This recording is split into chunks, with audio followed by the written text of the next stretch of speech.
سرخط خبرهای مهم. نخستین سفر رئیس جمهوری نوی ایران به تاجیکستان. اولین پرواز خط‌سیر دوشنبه پنجکند به تأخیر افتاد و رئیس جمهوری کره جنوبی بازداشت شد.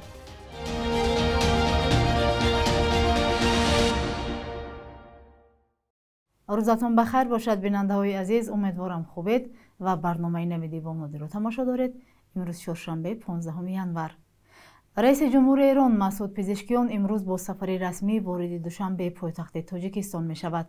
خبرگزاری دولتی خاور از قبل وزارت کارهای خارجی تاجیکستان خبر داد که در دایره سفر ملاقات و مذاکرات سطحی بلند تاجیکستان و ایران برگزار گردیده مسئله های مربوط به همکاری دوجانبه بررسی می شوند.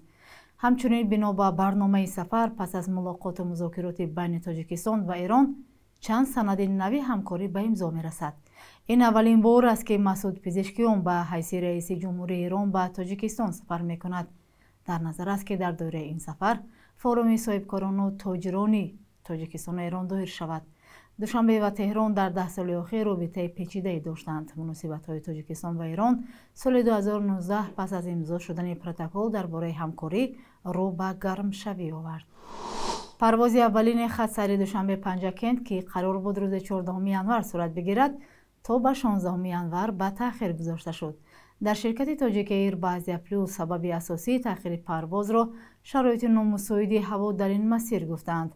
نماینده این شرکت گفته است که با وجود هوای مساعد در شهرهای دوشنبه و پنجکند در مسیر پرواز هوا هنوز نامساعد باقی میماند. در همین حال نمایندگان شرکت گفتند که همه چیپته ها برای پرواز اولین فروخته شده است. ارزش چیپته در این خط‌سیر 400 سومانی گفته می شود. اگنتی مبارزه با فساد کره جنوبی اعلام کرد که در کوشش دوم رئیس جمهور یون سوک یول را دستگیر کردند.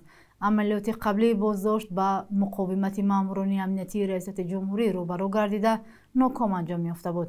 در نوارهایی که صبح 15 ینور نشر شد دیده می شود که صدها افسر پلیس کره جنوبی در اطراف منزل یون قرار دارند. طبق گزارش‌های اولیه نیروهای محافظ رئیس جمهور با کارمندان پلیس درگیر شدند. پس از مناقشه چند ساعته در قرارگاه پرزیدنت مفتشان توانستند که یون را به بیوروی تفتیشات فساد برای بازپرسی برند. این نخستین بازداشت رئیس جمهوری عمل کننده در تاریخ کره جنوبی است. یون قبلا یک پیام ویدیویی کوتاه منتشر کرده گفته بود تا حال معتقد است که این بازداشت غیر قانونی است، اما تصمیم گرفته است خودش به مفتشان و پلیس اطاعت کند تا به خشونت راه دادن نشود و در این پیام گفته است راضی شد که اختیاراً به بازپرسی حاضر شود. وکیلان دفاع یون هم گفتند که تلاش بازداشت او غیر قانونی بوده، هدف تحقیر و در جامعه می باشد.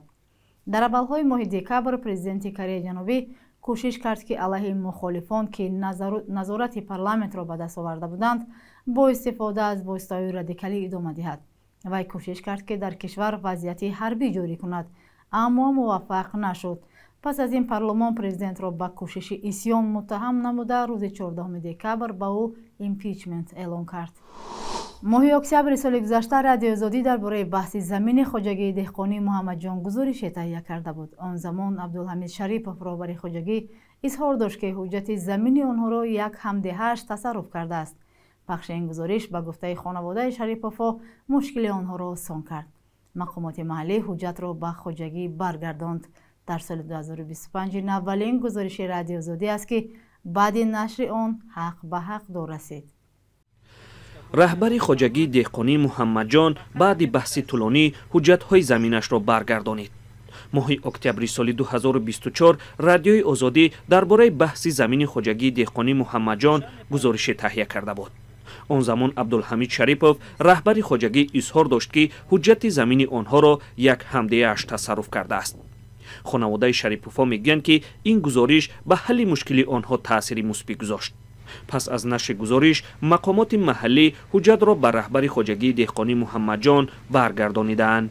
تأثیر گزارش اول به چه خاطر که افراد اول میدونستن قبل که پرابلم در دست چون نه که وقتی که گزارش بعد دیدم که خلاص دیگه شد گفتم که خیلی که میستم در راه داشتن یا پرابلم هم میکرد مثلا که دیدم میشید یا که در راه موندن پیش شد یا کار بود میکنیم تا خیلی کاری خدمت بود میکنیم.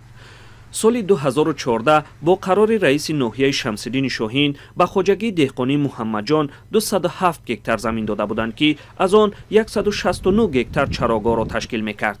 бас ма сари ин чарогоҳ сар зад. хонаводаи Шариповҳо пас аз таъсиси хоҷагӣ заминро ба ҳамдиҳаашон Нур Раҳмонов дода буданд. як соли пеш онҳо барои бозпас гирифтани замин муроҷиат карданд, аммо хонаводаи Раҳмоновҳо заминро моликияти худ мешумориданд ва баҳс шиддат гирифт.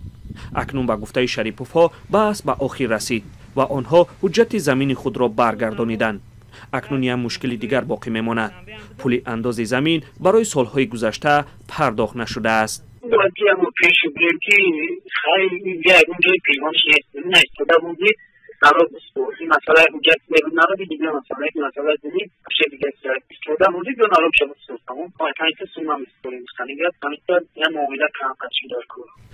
дар соли 2025 аввалин гузориши радиои озодӣ аст ки баъди нашри он ҳақ ба ҳақдор мерасад. хонаводаи Шариповҳо шоданд ки замини худро баргардониданд ва ба ҳукумати ноҳияи Шоҳин барои кӯмакашон сипос мегӯянд. акнун раҳбари хоҷагии деҳқонӣ Муҳаммаҷон изҳор дошт ки замини худро бидуни баҳс ва ҷанҷол истифода хоҳанд бурд.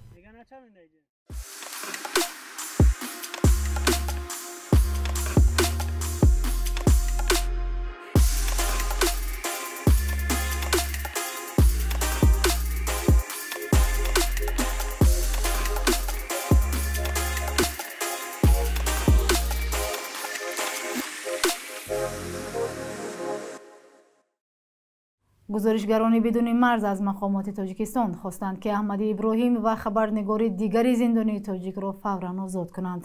ин созмон воқеъ дар Фаронса истифода аз низоми додгоҳиро барои хомӯш кардани садоҳои мухолиф маҳкум кардааст. Аҳмади Иброҳим сардабири пайк ягона нашрияи мустақил дар вилояти Хаталон рӯзи 10 январ 10 сол аз озодӣ маҳрум шуд. Жанна Кавиллия, масъули барномаҳои Осияи марказӣ ва Аврупои шарқӣ дар гузоришгарони бидуни марз ҳукми ӯро худсарона номидааст.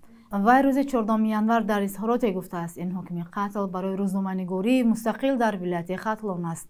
додгоҳи шаҳри Кӯлоб Аҳмади Иброҳимро ба ришватдиҳӣ, тамаҷҷӯӣ ва ифротгароӣ гунаҳгор донист.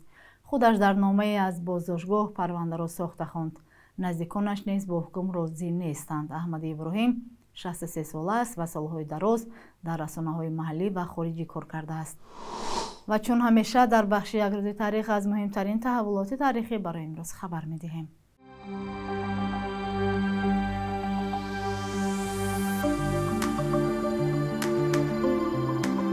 15 январи соли 1941 дар фарози руди ғунд дар вилояти Мухтори Кӯҳистони Бадахшон нирӯгоҳи барқи обӣ хоруғ ба истифода дода шуд.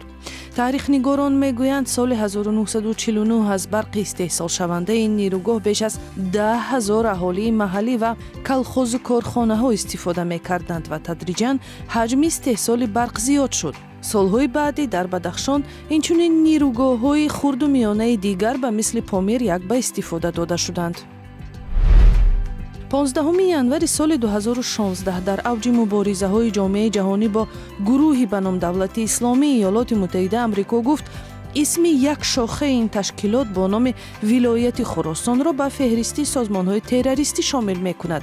ин ташкилот баъди саркӯби Давлати Исломӣ дар Ховари Миёна тағйири макон кард ва гоҳо бо амалиёти интиҳориаш дар хоки Афғонистон ва Эрон аз худ дарак додааст. таҳлилгарон мегӯянд эҳтимолан дар ҳайати он ҷангиёни зодаи Осиёи марказӣ аз ҷумла Тоҷикистон ҳам кам нестанд. аз моҳи январи соли 2017 Тоҷикистон ба низоми нави нафақа гузашт.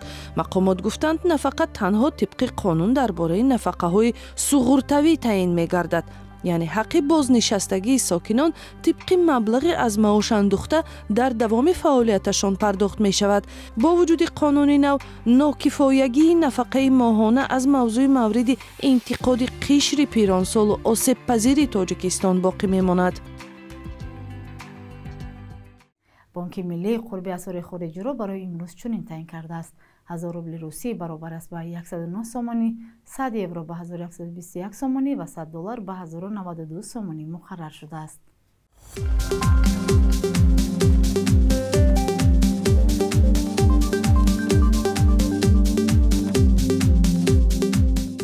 بینندگان عزیز، اینجا رسیدیم به پایان برنامه. اگر شما نظری یا پیشنهادی دارید زیر این برنامه برایمان نویسید.